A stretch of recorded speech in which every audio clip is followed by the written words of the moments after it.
Hello, my name is Felix Makawa, and this is my project number 2 for PLC and Programming.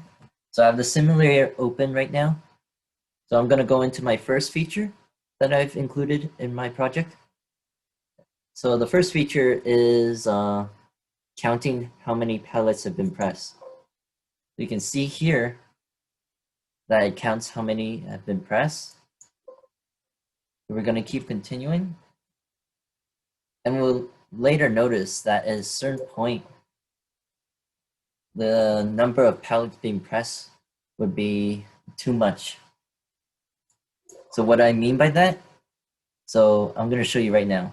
So you see that the count is at 5 for the number of pellets have been pressed right here.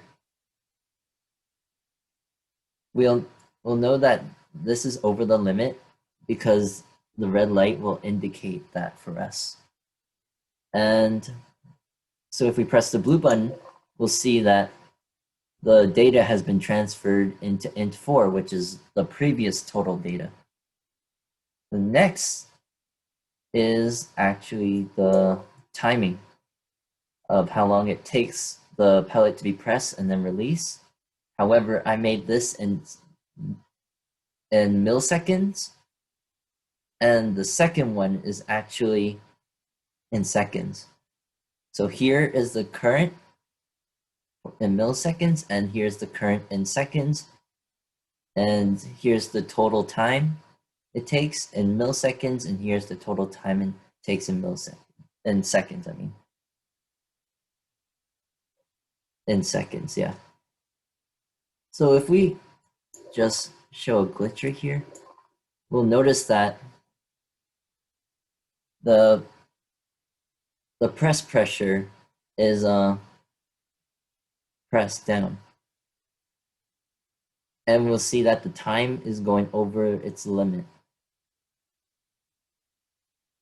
So we'll notice here that a yellow light will indicate that something's wrong with the system.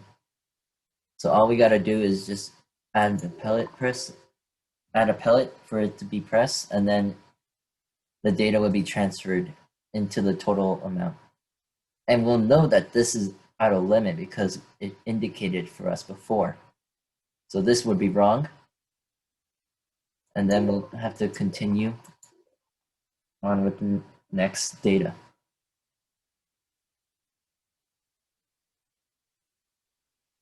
And this concludes my project number 2.